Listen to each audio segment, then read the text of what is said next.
Okay, congratulations on accessing your qualification training package, and you can see now where I've completed the assessor guideline here. So I've actually put my little red text benchmark that the candidate downloaded and inserted the TAE 40110, and I've also been able to use my tool device there, so I can mark whether it's satisfactory or not yet satisfactory. So obviously if you've been able to do it, I can tick it as satisfactory, or you'll have to go back after you've submitted it and do it again, because we definitely need to see as a trainer and assessor that you can effectively access that. So the first one I demonstrated with John, and you'll see just a little bit further up in your document that is actually embedded there for you. And sorry, I'm just going to take a little moment there. You'll see too that that's now been highlighted with all of the relevant information. Okay, now I'm just going to leave this open for a sec, because I want you to compare and contrast a training package that you've accessed and a training package that you've used and linked and analysed, because this one here has been used and linked and analysed. So let me just move that across. All I did for that was just hit my little Windows key and the right space bar, and that split the screen, which is a little bit fancy. Once I've clicked on the other side, it just keeps the other document open. You might want to rewind and play that once more for your own skills. So learning a couple of IT employability skills here, embedding documents, split screening. All right, so on your working document, go through and double click your TAE 40110. I'm just going to change the view there to something a little bit more readable. Okay, so you have your title cover, you have your history, so you can see we're now at version 2. There was an earlier version of this one. They don't, on this document, talk about the TAA, because that would have been covered in the TAA training package, which was superseded. We deselected that, so that's why the TAA package didn't come up. We don't want that. That's an old version. Now, it has a descriptor for the training package. Alright, so you can look at the different job roles here. So when you're qualified in Certificate 4 in Training and Assessment, you could work as an enterprise trainer or assessor. And what that means is for a company, so maybe a large global or national company with, over 150, 200 employees, they might have a dedicated trainer and assessor. So if you have that industry skill, you could work for your industry now as their enterprise trainer and assessor. You still, though, have to work in partnership with a registered training organisation. A trainer or assessor just can't, because they've got their Certificate 4, go buy a training package and start teaching it and getting paid for it. You have to work under a registered training organisation who has that qualification that you're allowed to teach, because you have the industry skills and that at least that level of qualification under your belt. So you might be a trainer for an RTO, and that's usually what happens. You might be an RTO assessor. Now that might be a direct staff member. You might be directly employed by the training organisation, or quite often you're contracted to the training organisation. You might be a training advisor, so you may just spend your days going around to big businesses and working out their learning programs, for hundreds of staff members. Or you could be a vet teacher in schools. And recently, I'm actually a high school teacher as well, and I was at a conference and met up with 2 vet teachers. Now, they had no teaching experience, but they had their Certificate 4 in Training and Assessment, and I found that to be quite interesting, because at my high school, the vet teachers have their teacher qualifications and are registered. So, look, it's interesting to see the demand for vet out there in the workplace. So look, there's a whole host of opportunities for you now that you've got this qualification. So you can just read on through. These are some of the pathways. So after achieving TAE, you could do the diploma of vet, or, you know, there's a couple of other vocational graduate certificates. There's all sorts of pathways now that you can look at, which is quite exciting. So a diploma level, that's where you would wait quite a few years and get quite highly experienced, because your certificate 4 is your entry level. And your diploma level is then, a lot of the times I've seen it, it's recognised prior learning. So you've gathered all of your evidence as a trainer and assessor, and rather than doing a course in a diploma, a lot of people just then apply for this recognised prior learning for the diploma level. And as I said, that white paper from the NSSC recently, National Skills Council, it's looking likely that your lead assessors and trainers are going to require that sometime in the future, 18 months, 2 years, year, whenever it comes into legislation, I guess. All right, so back to what we're doing. These I've mentioned a few minutes ago, employability skills. When I taught you how to split the screen or insert a document, you're not just learning skills and knowledge and developing a really positive attitude specifically about the competencies at hand. When anyone undertakes workplace training, vet training, they develop employability skills. So these are transferable skills. These are skills that keep you employable. So any of these vet courses that you can have, these nationally recognised courses that you can have on your resume or your CV, curriculum vitae, however you like to pronounce it, is showing your future employers just how employable you are. So there's 8 employability skills here. So you can see them listed down on this column, and this is a direct link to how it applies within the Certificate 4 in Training and Assessment.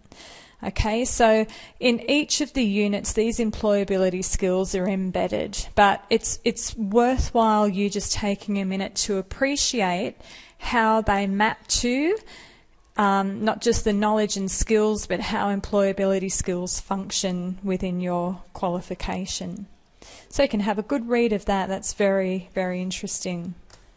Now, there'll be a question about the packaging rules.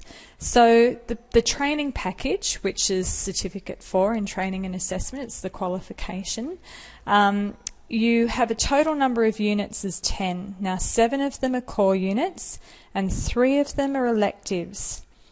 I mentioned it to you in an earlier YouTube. 2 electives must come from the list below, and 1 might be selected from any currently endorsed training package or accredited course.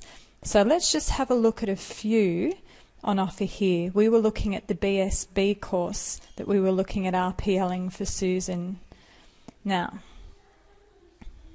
core units. You've got your 7 core units, 1, 2, 3, 4, 5, 6, 7. Now you'll notice here's your TAE, which is your industry code, and then let me just blow that up a little bit for you.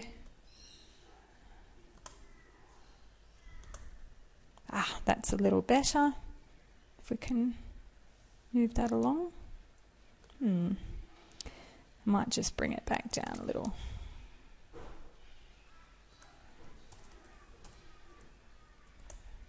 All right. Okay, so you can see you've got your industry code. Then you have another level. So the ASS represents assessment competencies, and DEL is for delivery, and DES is for design. Okay, so what a lot of RTOs, trainers and assessors do is they offer them as modules. So a lot of these things as standalone units really double up on the performance task, performance criterion. So you're encouraged then to map out everything, which is how you're using your training packages, and identifying where certain tasks just repeat themselves, and then that way you can sort of streamline it and offer it as modules, which is what we do here as well, and that's why you can get through it pretty quickly and efficiently. So, you know, we've got the assessment modules, the delivery and the design modules. Now next, of course, we've got the 4, which is the AQF level for Certificate 4. And after that, you've got you know, step 1, step 2, step 3 in assessment. That's one suggested order. And B actually means that it's the second release of that. So they had a version A, now they're onto a version B. And of course you've got the title of the units as well. So the elective unit, so you have to do all of those 7 for your qualification. Then you get to pick 3. Now, out of your elective units, there's a couple of assessment style units, there's delivery, but you only have to pick 2 out of that.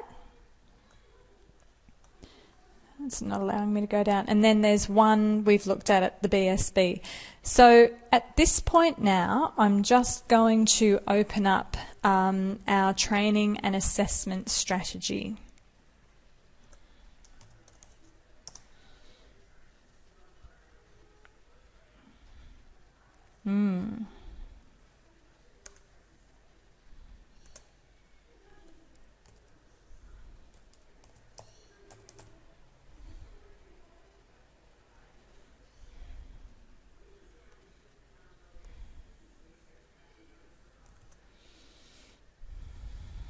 Okay, here it is. Now, I've just opened it up in a 2-page view. So this is something you may have accessed from the website when you looked at purchasing the course, but all trainers and assessors look to their RTO's training and assessment strategy for information with their planning. Okay, so look, you can have a look through this at your leisure. You've got the RTO's name and provider number, the training package code, the title, the qualification code here. This is what you're familiar with, and this is the delivery period. So it's just been updated. This is now version 2. You can see the packaging rules are repeated here, 10 units, 7 are core, 3 electives.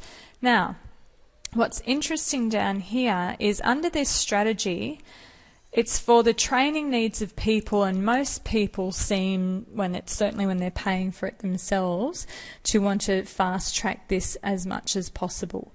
So you've got your 7 core, under core, and then 3 that have been selected under this strategy contribute to assessment, which overlaps the competencies really of the assessment module, and make a presentation and provide work skill instruction, which will give you a lot of recognised, I guess, mapping back to the delivery units as well.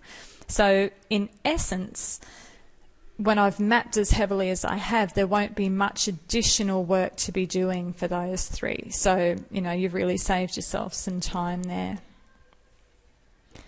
Okay, so that's just a quick little look at the TAS. Now, one thing we do have to do with this TAS, and you'll actually see that I'll leave that embedded for you. What I want you to do, since we've got it open here, is go down to section 7. Oh man.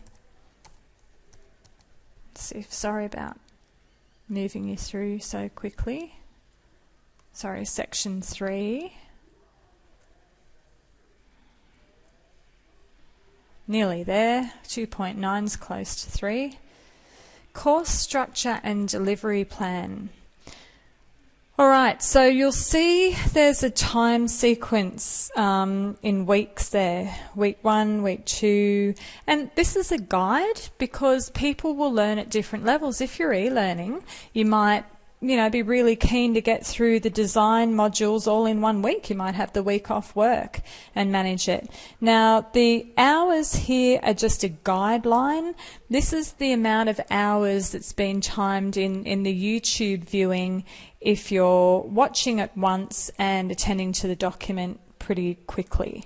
A lot of people, though, will want to stop and pause and rewind and double check their work. So that 4 hours might actually span out to 6 hours in a week, possibly more if you like to really read and work it through. But it's just a bit of a guideline. If you're watching the quick YouTube, attending to the document, if you've got 2 devices open, you'll certainly whiz through it pretty quickly. Now, for Susan, we wanted to modify this TAS to give her some recognised prior learning. Oh, I've done it again, goodness me. Course structure, will it let me go straight there? All right, that's a quick way to bring us back.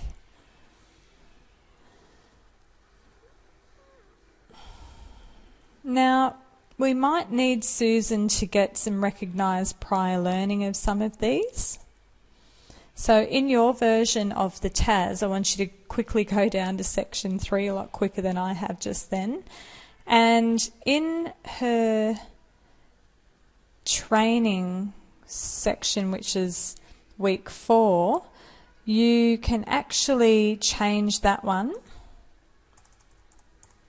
to RPL. Okay? And so that way she's not actually training online, she'll be looking for recognised prior learning of those components. And, we'll just, she's got to come along for the face-to-face training for that, so she might do she might just do 1 day, which would be 8 hours rather than the 16. So if you want to make those changes and save them on your document, then you've actually modified the training and assessment strategy to meet Susan's needs for recognised prior learning. So that would be great. I'm going to undo that now because I don't want to touch my major document. All right, back now to our training package. So you've seen in a couple of spots, you've seen those packaging rules, 10 units. They're all some of the imported units. So our one that we work with, make a presentation, that one doesn't have to be a vet training package. So a lot of you have probably done some form of presentations in the workplace already. So, you might be getting some RPLs yourself there, and that's why I've chosen that one as your recognised prior learning RPL for Case Study Susan, because as we work through that, hopefully you'll be thinking, oh, look, I could apply for a similar thing there and make a case myself. So that would be lovely. All right, so that's the end of that training and assessment package. There's a few questions related to that now. So good luck.